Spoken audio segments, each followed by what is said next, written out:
Most obvious question, Mr. Mayor. What do you really think? We've got heaps of questions from the floor, so I'm just going to rip into these. First of all, though, time of use charging. If it were only up to Auckland Council or only up to AT, just how quickly would you have to file on the road? Well, we've done a lot of research already, and AT do have a lot of figures about what numbers of roads and what impact the changes would make. So we're kind of ready to go. What I'd like to do is just have the ability to trial it in a couple of places and see if it works as well as we think it's going to work. And then get the legislation to fit what we're doing. What happens here is they're going to write the legislation in Wellington and we're going to have to fit what we're doing to that.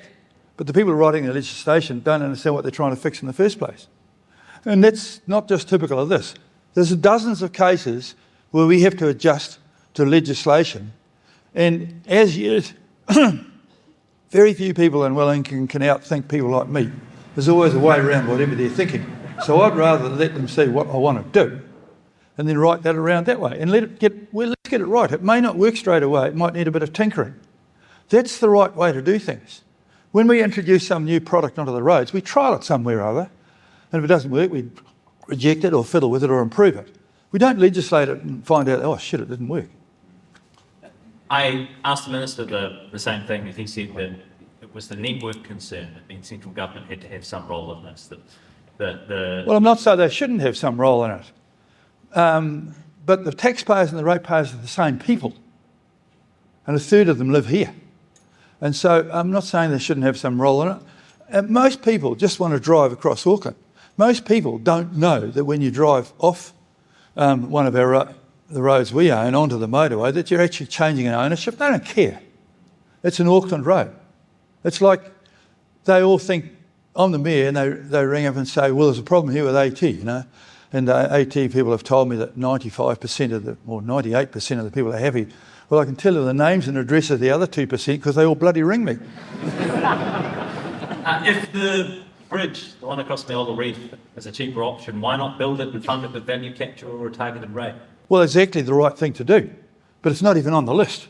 And apparently, we're in a partnership with the government over there. I have not even been able to find the office where they're doing the design work and talk to them. But why can't you drive it? I am going to drive it. Oh. And this is an opportunity right now. I'm saying this is a sensible thing. I can look out of the window of my office and at low tide, 60% across the harbour is a reef. And then they're saying, for the few people I have mind to find something about it, they say, oh, I'd have trouble getting a resource consent because of Maori issue. Maori are the most commercial people in Auckland. They're good people and you can have a deal with them. We are dead lucky to have Ngāti Whātua as our iwi here. They're smart, clever people and they do deals. And when you get to the other side, you've got a short... Our forebears put the bridge where it was. We're getting dumber. Why did they put the bridge where it was? Because it's the shortest distance across the harbour. And they knew bridges were cheaper than tunnels. And they said, that when I raised it before some of the people who are listening, who are involved in this, they said, oh, that bridge would be going to nowhere important. Well, the first bridge only went to Northcote Point. It wasn't very important until the day that bridge got there, and suddenly it became very important. So this one here would go to just past the sugar works to a big open area there, which is actually owned by the army. And I don't know what they're doing in there. I haven't seen them fighting any battles. But you could develop that, and that'd fund the bloody thing. And it'd be $18 billion cheaper. I think that's worth saving. But I mean, the point is that you could drive this, right? I'm trying to drive it, but you can't single-handedly do that. For instance, we don't actually have control of the bridge anyhow. People tell me the bridge is too old. Not nearly as old as the one in Sydney. Not nearly as old as the Tower of London Bridge. Steel doesn't age if you look after it. You do have to do some maintenance. A couple of other questions here. This one wasn't something you covered in your speech, but obviously you've been pretty public in your comments around road cones. Will you as Mayor take responsibility if your war on road cones and incitement of the public to ignore and reject road safety controls leads to an accident or fatality? Well, in New Zealand, we bow down to the word safety, and consequently, we have a culture of over-safety. Some years ago, I was appointed as the chairman of the Land Transport Safety Authority after the government had botched the digital driver licence system out. And in those days, we were asked to provide safety at reasonable cost. The word reasonable has disappeared. And now it's got to the stage where the cost of the road, of the traffic management exceeds what you're doing. And that just is, it's irresponsible and foolish. Just today we came, I was being driven here, we went down through Beaumont Street, 200 cones in the middle of the road, and nothing happening. And what is it protecting? Little dots in the middle of the road. So the idea that saying, oh, that sort of thinking there is what causes this nonsense. This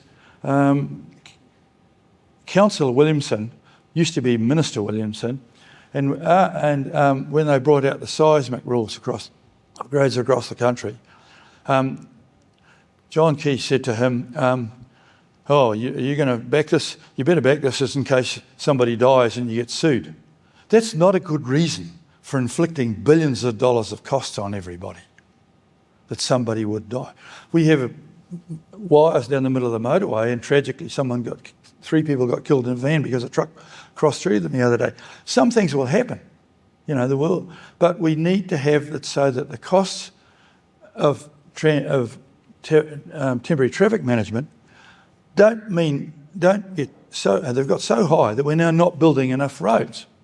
And we produced, EY actually did quite good work for us recently, and my own office funded a report on them to see about it independently of me, and they've pointed out the legislation gives us exactly what we want. The legislation producers, they've written, that without realising that suddenly it's going to cost more to put the cones out than actually build the road. That's just not sensible. People can see that. The public are not stupid. When they're angry about it, it's usually because there's a good reason to be angry about it. Similarly with the road speeds. And I do support the government hammering a bit about more unified road speeds. I walk to work and I don't exceed about 4 or 5 k's per hour the way I'm walking, but I'm sensible. I walk from Ponsonby to where I work in town. I go through 4 speed zones.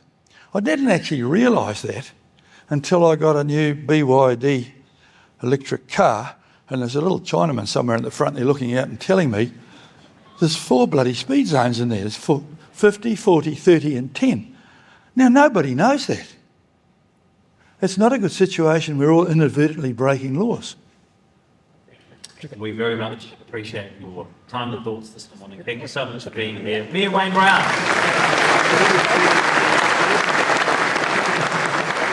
Sorry, again.